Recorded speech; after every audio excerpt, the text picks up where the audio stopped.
Happy Monday and welcome to Casting the Net, Reeling in Holistic Health, where we care about your mental health and well being.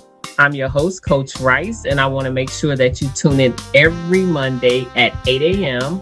Central Standard Time, where I have my special guest on to talk about real issues that matter most.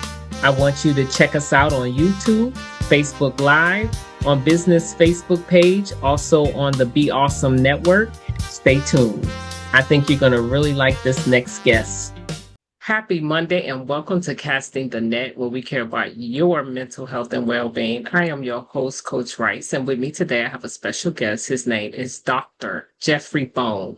He's a chronic illness coach, author, and a podcast host who helps people navigate psychological and emotional realities of living long-term illness and pain. We all need to learn about that because pain is a lot of people are experiencing that in their body. So Jeffrey, tell us, tell the audience where you're from and what is your story around why you chose this particular career?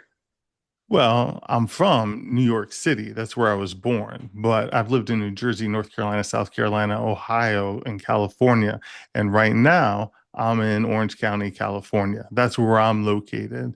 And my journey has been a journey of service to others and through the lens of mental health. For the past 2 decades, it's been about treating people with issues associated with the existential realities of living with a chronic illness. It can be chronic pain, it can be fibromyalgia, it can be POTS, it can be post-viral, whatever it may be. But that's my journey. But unfortunately, or fortunately, however we want to take it, about a decade ago, I developed my own chronic illness journey. And so I had been Mm, treating with people for a decade and treating their chronic illness stories. And then I developed mine. Essentially, wow. what ended up happening, I was in my office, and the office is near the airport. And you can hear the planes taking off. I always said that's the sound of low overhead. Don't mind that. I'm just trying to keep it down.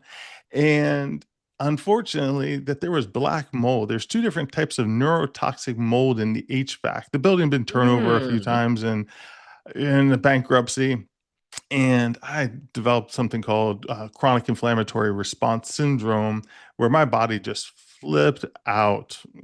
Feet felt like they were vibrating. It felt like a neurotoxic concussion. I couldn't mm, remember people's names, and watching screens, I'd get nauseous. It was Christmas time. All the lights were just nauseating. Something was wrong. wow. And so I'm going to all these different doctors trying to figure out this mess. Unfortunately, I don't really fall into their decision tree very nice and neat. So they would try to help me with some symptoms kind of here and there, but no one really had an answer until I ran into one individual, and he ran some blood work and did some things. And it's like, you know what? I think you have a mold issue. So what I ended up doing was I had an environmentalist test out my office, and yes, indeed, I had two different neurotoxic molds in that office. And then I treated, and even after I treated for about a year, I still wasn't feeling that great. And so Mm, and then it's like, you know what? I'm going to go to the Mayo Clinic. I'm going to go to the mothership, and it's got like maybe they've got something for me. But before I do, because we have some decent hospitals around me, I'm going to look at the hospital directory, and I'm going to see, is there a specialty that I haven't really kind of tried out yet? And the first one I came across was toxicology. And I'm like, you know what? mm, I feel toxic. I feel toxic. I'm going to go there. So I talked to this gentleman, he's an older gentleman, and he doesn't believe the mold issue. He's like, he doesn't believe that that can cause whatever. And it's like, I don't care. Just listen to me, help me out, give me a path. So he does take me seriously, and he tests my immunoglobulins, and my mm, immunoglobulins come back low, clinically low. Something's wrong. Part of my immune system is not working. And then he sends me to the immunologist. The immunologist gives me a vaccine. A month later, I get the results. You do blood work, and my body didn't make antibodies to the vaccine. And so that means I have common variable immune deficiency. And now I have to infuse myself once a week with immunoglobulins. If you're wondering what that is, you hear people kind of they donate blood, but they sometimes they donate plasma. When they Yes. donate plasma, they are kind of taking off those immunoglobulins, and then they kind of sterilize it and do everything that they do to kind of give it back to lots of individuals that use those immunoglobulins for various ailments. And I just so happen to be one of those individuals that uses immunoglobulins for once a week for my kind of trying to piece back my immune system. And there are some pieces like my IgM I cannot replace, and my body has never been the same after my illness. But the immunoglobulins do help. So basically, I fell down. I fell down big Mm. time. I had my existential collapse, and I needed to find a new story for my life because the old one shattered into a million pieces. Wow. That's very interesting how something like mold can do so Yes, much damage to the body. And absolutely. it's interesting, you were actually working in the field of chronic illness. I And was, then, yeah. then, I and then you, manifested it in the wrong way. and you experience it. Yes. How did it change the way you coach? It changed, it humbled my backside. It really gave me the appreciation. I always had it in my head because I never really believed that, like, oh, it's just all in the brain. Oh, it's just, we're just, it's always just psychosomatic of that nature. I always believed, I'm kind of very humanistic that way. I always believed my individuals that I was working with, but it really gave me this humbleness and appreciation of these lived lives because these individuals just don't come into this office and they just don't have this session. It's like they're living with this chronic illness when they're eating, when they're taking a bath, when they're using the restroom, when they're traveling in a car, when it's like it's everywhere, it's everything. It embodies their entire story. And that's what oftentimes gets missed. It's that sometimes you come in for those sessions and you go see the doctor and they'll refill that medication, they'll give you that shot, they'll do these different things to kind of quell the symptoms a little bit.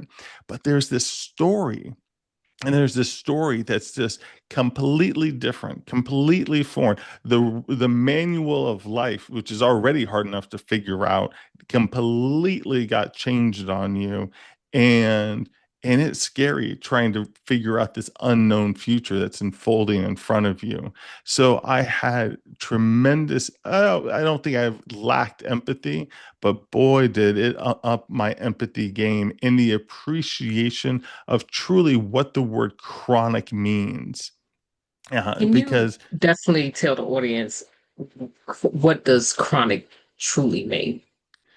for it's like on paper they say like, oh, it's over 3 to 6 months, that the symptoms continue, and farther than the what's expected in terms of a resolution for a particular injury, like you sprained your ankle, you had surgery, whatever it may be.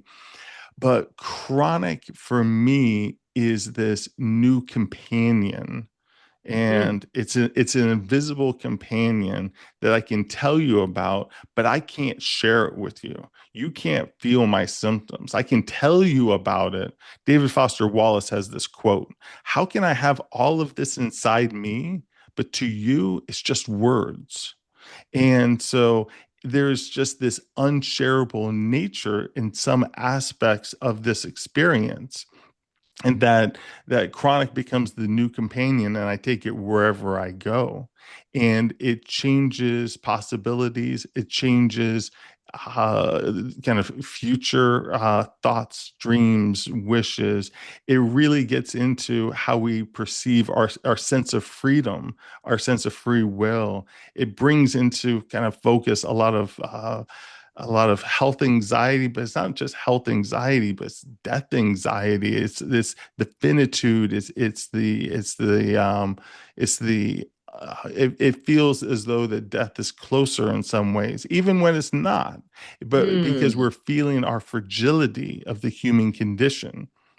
And the human condition was fragile to begin with. But when you're feeling it on an everyday basis, the meaning of life kind of takes on a different shape. And Wow. it does, That make a lot of hopefully, sense. I like how you actually, you know, humanized it. yes. You connected it so well where you feel the empathy. Can you take us back to like a moment when you realized like your illness was actually impacting your identity? It hit me very hard.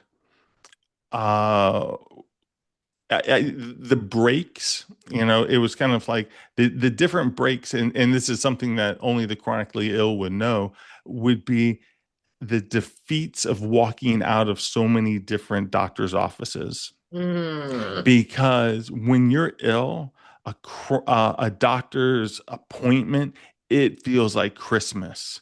It feels like someone's gonna understand me. It's like somebody's gonna get me. You have this new doctor, this new specialist, and there's this hope, there's this potential, and it's like you're excited. Oh, she, like they're specialists. They're going to get it. I'm going to be seen. They're going to fix it. They're going to say, I know what you have and I can fix it. And I had so many appointments of walking out of that appointment, walking to the car, and feeling completely lost, completely disappointed, for me, the word is demoralized, where you mm. kind of lose all the wind in your sails and you just don't know what the next direction is. The compass is spinning and you don't know where to go because you had put all of these hopes and dreams into this one doctor that they would get it, and they didn't get it. And you didn't feel seen, you didn't feel understood. So it was those repeated events where they either said I was anxious or they just treated, they didn't, because I wouldn't argue, but I would tell them it's systemic. It's kind of like I feel it I have symptoms from my head all the way down to my toe and everything in between. And they would go like, okay, so let's just focus on this body part. And I'm just like, that's not the story. That's not the issue. It's kind of like the whole forest is on fire and you're concerned about this one tree. It's like we need to Mm. look bigger. We need to look bigger. And they So you really felt weren't looking unseen bigger. and unheard. Absolutely. Oh And it my didn't feel God. good because trust me, I'm an anxious person. I raised my hand for that. I know what anxiety feels like. Hmm. I'm very accustomed to that. That's not an unfamiliar feeling. And trust me, like this alarm that's going off in my body and everything that's going on, it's like, this is not anxiety. This is something very unfamiliar.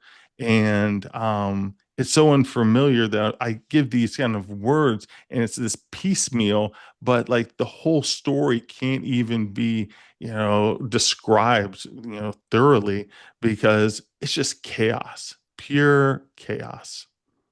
How do you help your clients separate their identity from their illness? One is acknowledging the unsolvable, acknowledging what can not be solved and what really has to be kind of grieved. Because everyone, Hmm. including myself, we want to go back. We want to go back to when we felt good and we felt healthy, when things were right and all and everything else. But it's, no matter what, if you shatter something, it's really never going to be the same. And so it's like, trust me, if someone comes across a way for me to get back and to kind of make some different changes and some different choices and all the rest, please let me know. But as far as I know, you can't go back. And you have to surrender a little bit to what has happened. The story has altered, the story has changed, and you have to grieve certain things and set down certain things so that you Mm. can find what exists right now. What are we working with in the here and now? Because that's what it is for me. It is the here and now because that's where our freedom is. That's where our free will is. It's kind of, for me, it's like the old version of me didn't need me. Okay. The future version of me needed me. And the only person that Mm, could have any impact on that was my present me. And so I had to be in control. But to but that doesn't mean, and sometimes I'll use different stoic language and stoic quotes as just like, okay, this is a particular skill, but I had a I had to I had to cry 1,000 tears. I had to I ended up writing poetry. I had never written poetry in my entire life. It's like mm, but it's like I had to be able to find different modalities of expression. And it was through that writing, which then kind of resulted in me writing poetry books, and they're really just my journals. I can't, it's like those were my journals, and then inspired me to write two journals to kind of help people organize their own thoughts and their own experiences. One's called Breath Between Battles, the other one's called The Expanded Life, and then also my podcast that I created, which is to have a continued voice to exercise whatever freedom that I had, and so that I could find a purpose, and a purpose being three different parts for me. One, a direction. It's passion is like, oh, I enjoy this thing. Okay, but is there a direction? You may enjoy playing video games, but that's not a purpose. And so I needed a direction, and I needed steps that I could move towards that direction. And for me, it had to also end with something greater than myself. I had to serve mm. other people. My nature, I'm a caregiver by nature. I serve other people by nature. And that is my, so it was the three steps of the purpose of direction, the action, and the service to others was ultimately, and that's what I encourage. But when I say others, hey, someone could be listening to this. It's like, I'm just sitting here in bed and I have a tough time getting out of bed. Service to others could be texting your friend. It could be taking care of your cat. It could be taking care of the Yes. flower next to you. Service to others it's everything that's available, and it doesn't have to be grand. People always get caught up in grand, that it has to be impressive, but small is beautiful. Small is absolutely beautiful, and small is meaningful. That is so true. Oh my goodness. I love how you put that all together into words. And so you wrote two books. You wrote, actually, your journals are poetry, correct? I have two just poetry books, and I don't, and it's like I wouldn't even tell anyone to even buy them. I was just like, that's just me screaming into the void. That's kind of like, Okay. it's like if you want to hear me screaming into the void in a very imperfect way, in a messy way, that's just me screaming into the void. But it was a kind of a container for my screams. They were just kind of split, because talking to people throughout my entire life, adult life, I'm used to kind of thinking in pieces. I'm used to think. I don't think in prose. I think, I don't think in a story. I think in pieces. And Okay. poetry is just like a piece. And so I'm having this conversation with myself where I'm expressing. And and then I like the ideas of journal, because I was on Blue Sky Social, and they would have challenges, right? Like, oh, here's a word, and that word would then inspire some poetry. And I'm just like, oh, I would like to inspire people to write as well. And because I'm not that person who I believe that I have the answer that like fits everybody. Right. And I like to have this thing where I'm asking questions where people can find their own story. It's like, I've never healed anybody in my entire life, 2.5 decades, but I try to show people how they can try to heal themselves, and what they can do for them. And I am the editor of the story, and I help them edit their own story. So the story that fits their reality right now, that feels as though they have more potential, because potential matters, and the feeling of potential matters tremendously. I think I So heard it it one sounds like time. you used your poetry as a creative expression. Yes.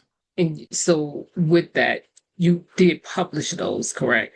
I published them. I have a children's book that I did a long time ago through a publisher, and this is like I like the immediacy of just I can just self-publish on Amazon.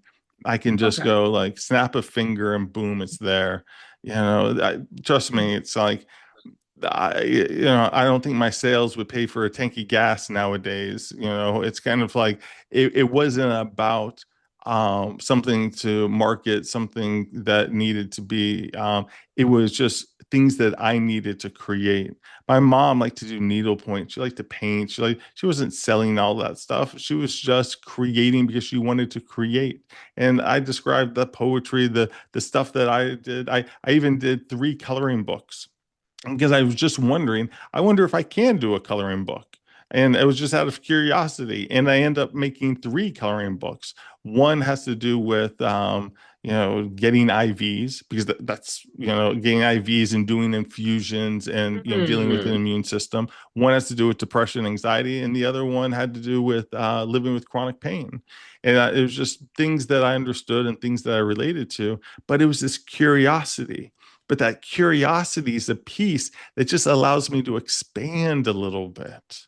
It's kind of like, oh, like, I'm still the person with the chronic illness. I'm still this person, but now I'm also someone that has 3 coloring books. I think that's funny. I think it's like, I haven't sold many of them, but it's kind of like, I think it's funny that I made 3 coloring books, and that I was able to write some poetry and I was able to write this. And I have a podcast and I've done like 35 solo episodes or so. And it's like, but that's what it is. It's trying to expand my story, even when the story becomes limited, and even when the story becomes very different than what you expected. That there is still more to the story if you're paying attention and if you're aware of who you are. If you're aware of your thoughts and your resources, you have to be able to be aware.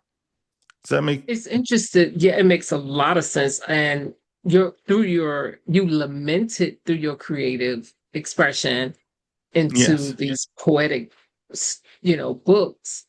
And I find it very fascinating that you created that, and I wouldn't minimize it definitely because people can pick it up and relate to your They might. lamenting. You know what I mean? Because to be able to say, "Oh my God, I can relate," is so huge. It make you feel like you're not isolated.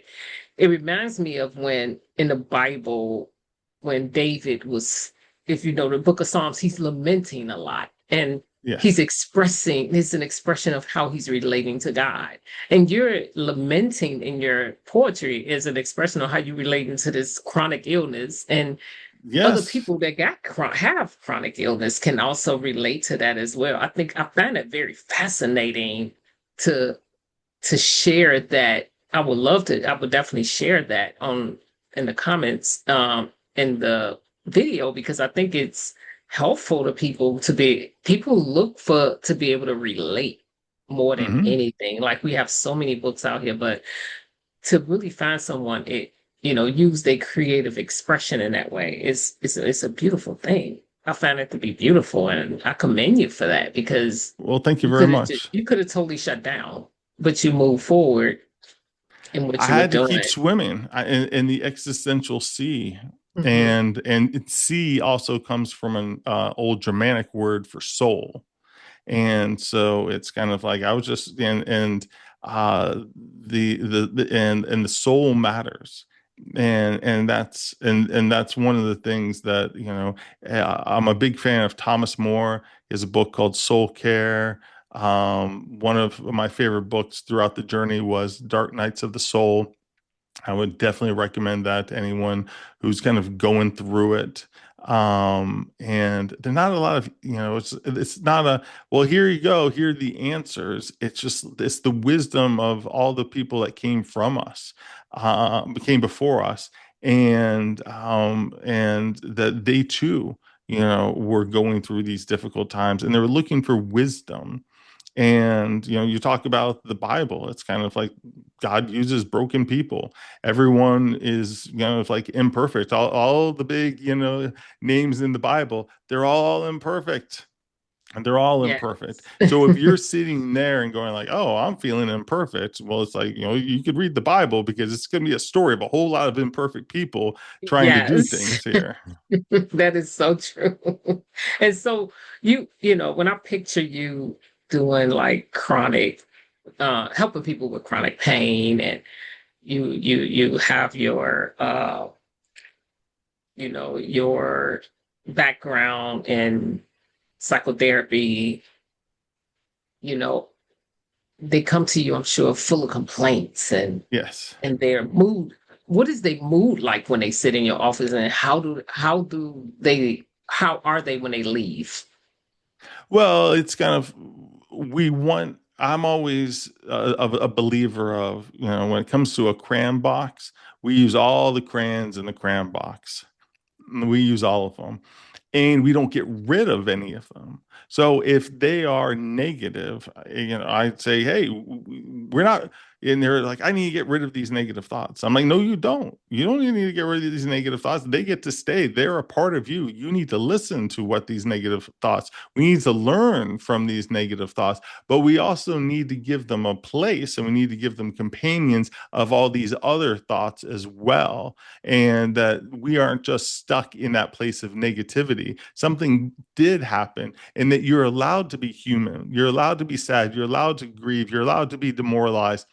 You're allowed to be frustrated. You're allowed to have these feelings. So one of my favorite words, it's kind of is allowing. I do these guided meditations for sleep, and the focus is like, so what do you do? It's like I allow people to feel whatever they're feeling and not to fight it. And it's just like allow people to kind of feel what they're feeling, and that's going to be some of it, because there isn't like anything that just puts Right. everything together. So we have to kind of humanize that experience, that, and we don't want to make it separate, like, because we don't want to create like, oh, you have to be, we have to keep these thoughts positive, and we have to keep them always upbeat. We have to, no, it's like we want everything, everything, everything. But do you even know what the positive is in your life? Are you familiar with those other crayons? Are those ever kind of getting used? Do those ever kind of get incorporated with how you see yourself and how you see what the future may hold for you? And so again, we don't have to take care. And so it's about lowering that volume of some of that negativity and being able to kind of sit with it, being, because we want to be able to feel it. It's kind of like the dose. It's like you're making a meal. It's like, hey, you want some salt, but you don't dump all of the salt in, because then you're just only going to taste the salt.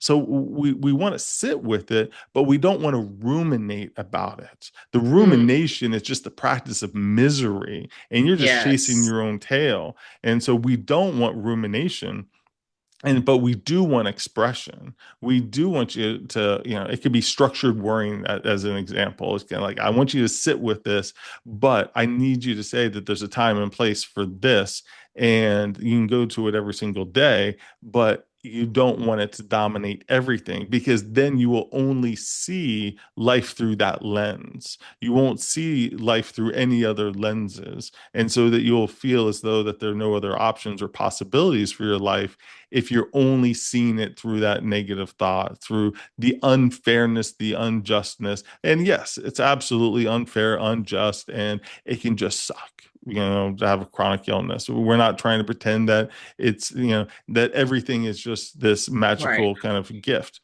But while we're here, what meaning can we get from this? What is it that that you can learn about yourself? It's kind of the idea of, wow, like those feelings must be so heavy, so heavy. I wonder how strong that person has to be to carry those heavy feelings. Are you aware of how strong you are, to be able to carry those heavy feelings? There's those two things that kind of go together. And people sometimes don't recognize their strengths and abilities because they're so focused on what hurts the most. That's true. That is so true. So, uh, We let's walk out an example. Let me see what I Let's can say do here. someone have a negative thought that they'll never be successful. Never be successful. Well, it's kind of, and it's funny because the trap that I get into my mind is I almost want to go into this like CBT, aspect of like when you go like, well, what's the evidence for that? What's the evidence against that?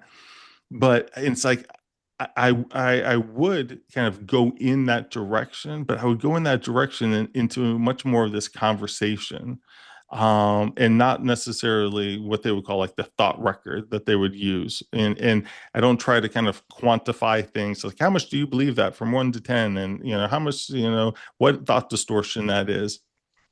But it would be this unfolding of one, like what is success? Kind of breaking it down. Like what do you mean? Like what would success look like for you? Because we want to make sure that we're aiming for something that is achievable. It's like I'm 50 years old. It's kind of like, and I don't play golf. Okay. And I've never really played golf. Success should not be like getting on the PGA tour. Okay. That's not going to happen. you know you want to have goals, but you want to have achievable goals, and because you can easily set up goals that just turn into punishments. It's like, oh, I'll never be able to do Yes. X, Y, and Z. But it's kind of like, yeah, and you never probably could, and maybe you can't now because of the illness or an injury or whatever it is. But you're taking away, because remember I said like you have to have a direction, but then you need to have action. Well, you've evaporated any action that you can possibly take because now you've set up this, unachievable goal. And so I want the story of what success kind of looks like for them. And I would also kind of walk through the grief of why that they would even kind of feel like they couldn't at all. Like what has changed where they kind of perceive themselves as being kind of hopeless and helpless. Hopeless is that nothing's going to improve in their life. Helpless is that there's nothing that they can do in their life. Mm, And so I'm kind of tending to the garden of hope in okay. this place. And I'm trying to expand out what is their perception of hope. What is it that they can control? Because a lot of people, they may come to me, it's 11 o'clock in the day, and it's like, have you ever done anything with the day? It's like, no, I haven't done anything. I haven't done anything at all. But it's like I'm looking at them, and it's like the hair is done, they're dressed. It's like, did you feed yourself? Did you take a shower? Did you do this? They probably did 100 different things, but it was not part of their story at all. Mm, And so that they were just unaware, and they had no awareness of what they could do. They had no awareness that talking to me, seeing me and hearing me, was something that they possessed as a power. And I'm just like, hey, and they will often sometimes say, not often, sometimes they'll say, "Yeah, well, it's just hearing, seeing, and talking." I'm like, I'm just hearing, seeing, talking. I'm charging you. It's kind of like, that's my business, is to right, hear, right. see, and talk, and to be able to think. And so and that's that gentle expansion of like having a realistic goal of something that they want to achieve that would kind of define success, to be able to grieve some elements that may not be realistic, because I don't want to sit here and try to pretend that I can solve the unsolvable. Some things Hmm. are unsolvable, and they just are, and we have to be able to grieve. I would love, like my kids to be like, 6 and 7 again. That would be wonderful. I got teenagers, and it's not the same. It's and Right. so there's things that just cannot be solved. And so, and then I would want to help walk them through this gentle expansion of possibilities, of their awareness of their story. because I love just the word story because people can relate to the word story. And we are stories, and so much of life Mhm. around us is a story. And how is their story expanding, and how is it expanding in a direction in which that they would feel, it would feel meaningful, it would feel significant, and that they would feel successful? Because you're not going to just kind of like feel success, but is there a Right. possibility of success based on something that is going to be, I love the term self-compassionate. You need to have self-compassion, which is, for me, is kindness and fairness. Is that fair? Is that fair for you to say that, that you can never kind of have success? Is it fair to you just to completely ignore everything that you're capable of, the here and now? Because one of the things that we have to do is to be able to evolve. And we have to evolve as humans. We have different circumstances. Some things we can control, some things we can't control. And how do we take the pieces of life? Because, people are coming to me with broken pieces of life, and we're trying to make a mosaic out of it. We're trying to make something Mm. beautiful out of these broken pieces that, again, doesn't mean anything to me, but means something to them because it's their story and that they feel like they created it. Absolutely. And so, if someone wants to see you, what is your onboarding process? They would go to drbone.live, that's DRBONE.live, and you can email me directly from that site, and I would be able to get back to you and give you a call. We'd have a conversation to see if I would be the right person for them. Okay. And we will have that information, of course, in the Well, thank you video very as well. much. So we always put the links in the video of how to reach you and everything that about you in the video. So we'll have that. And so what if you can give the audience and leave them with one piece of advice, what would it be? That there is potential in very different and imperfect circumstances. And it's okay not to know what it is, but when you don't know and when you feel lost, ask for help. And it doesn't have to be through, it doesn't have to be through a coach or a therapist or somebody. It could be through a friend. It can be through the church. It can be through, look for the community, look for the solidarity, look for other people, and maybe even people online that you may be coming across.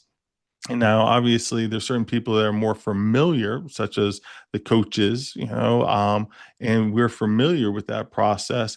But at the end of the day, when you feel like the potential feels impossible, reach out for help because there are lots of people in this world who are in this world because they like to help and they want to help, and you don't have to do it all by yourself.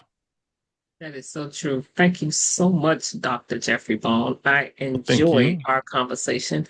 You do an amazing job Well, of thank you very much. not just sharing not just telling the story, but you really show the story. Oh, And thank you. that's I try amazing. to And live. that's not an easy thing to do. I try to be authentic.